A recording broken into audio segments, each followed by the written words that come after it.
in conclusion.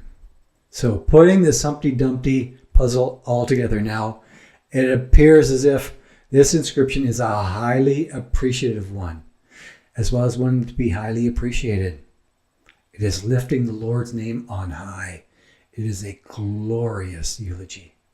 It is a tremendous thank you note from someone of the very same era as the Exodus of the Hebrews, of the very same time period, since the creative mix of both orthography and pictography positively dictates the 15th century, dictates the century of transitional epigraphy, since hieroglyphs were not adopted by any civilized nation past 1500 BC. No, that was old school. That was writing 1.0. This is epigraphy 2.0.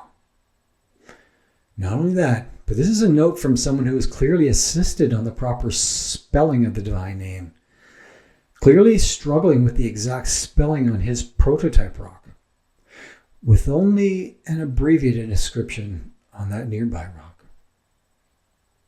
with only the am part inscribed twice, as in, am grateful to am, with the full and final spelling of the name only recently being made to Moses, and soon after that being made known to Pharaoh. A name only implicitly made known to Pharaoh in the Masoretic text, however, explicitly being made known to Pharaoh in the Samaritan Pentateuch. Take your textual pick. The full and final spelling of Moses is the same in both traditions. A now solid spelling by some unknown warrior who was likely assisted on this by a Levite linguist, perhaps even assisted by Moses himself, copied from an inscription in the nearby sand. A highly time-intensive thank you note directed to someone who is awfully powerful and awesomely forgiving, awesomely loving, and awfully kind. A thank you note thanking the Lord for keeping his family in the very palm of his hand in this very trying time. A very great word of thanks from a brilliant scribe who appears to have been active in a battle at that artifact location. A bit of a tense battle, according to Exodus 17, a highly traumatic event. Worthy of this. A brutal war with the Amalekites, a deadly war between Jacob's descendants and the descendants of his doubly deceived brother Esau. Deceived by his brother, as well as by his very own mother. A war in which those still bitter Amalekites were methodically knocking off those Jacobite stragglers on their journey to Mount Sinai, executing them, and then relieving those trespassing Hebrews of their booty. A pragmatism of booty acquisition, not unlike what King Saul was later faulted for. A fault that ended up costing him his kingship and ultimately his life. An Amalekite war that the Hebrews finally engaged in after collecting their weapons, according to excellent researcher Glenn Fritz. Presumably collecting their own ill-gotten booty from floating Egyptian bodies near town of Magna. However, I'm highly skeptical that God would permit any reliance on weapons of that Egyptian sort, would permit any reliance on resources out of his almighty hand, especially at that pivotal point in time. Certainly not so soon after splitting that massive rock or splitting that sea single-handedly. And of course, let's not forget the Jordan River being split some 40 years later, or the walls of Jericho, quite simply falling down. Nor forget the subsequent battle in which their enemies were just plain confounded, or when their enemies were decimated by hailstones. And the list goes on and on. So, in effect, what we are saying is that human weapons were not the operative instruments here. Someone else's hand was. Do you not understand the symbolism of Exodus 17:11?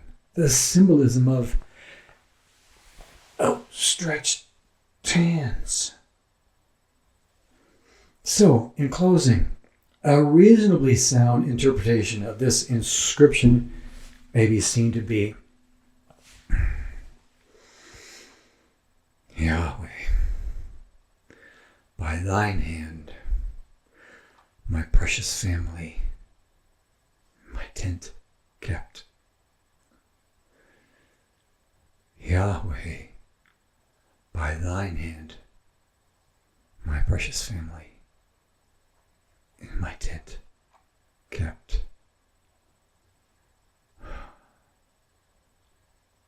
Now doesn't that warm your wretched heart? Now, perhaps this inscription was a short follow-up to a prayer he made earlier, a prayer made shortly before that Amalekite war. A prayer that looks like this. In thine hand are my times. Deliver me from the hand of my enemies.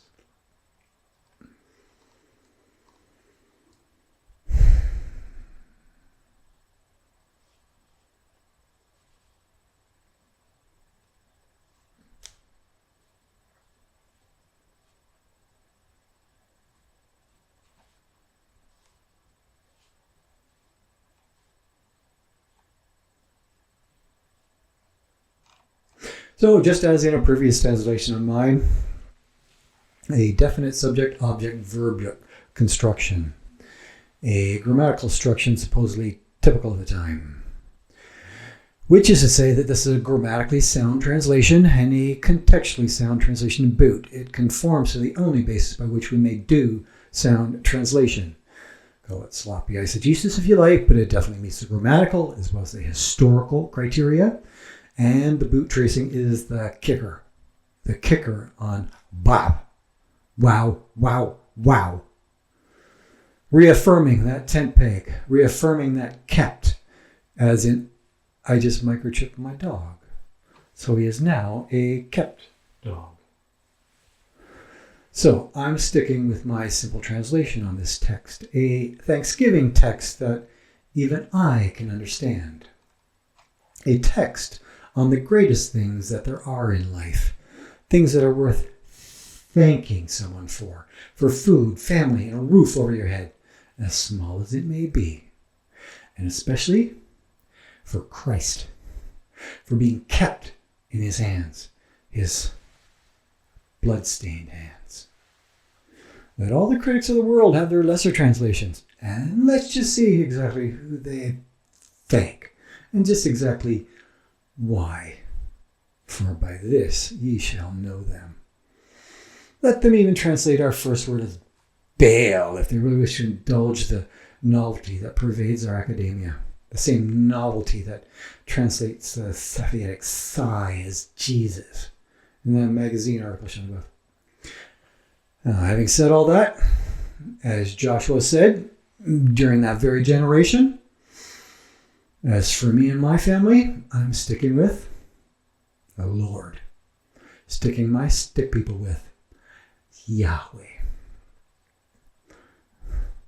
Now, if that glorious name of ours isn't a Proto-Hebrew, then what is? And if that's in the Lord you can trust, who exactly is? Eh? I can't hear you, church. Happy Thanksgiving, folks. Happy Thanksgiving.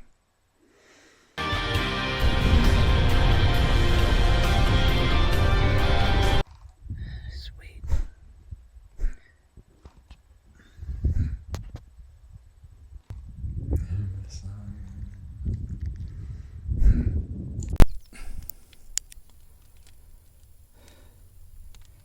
The Yahweh stone.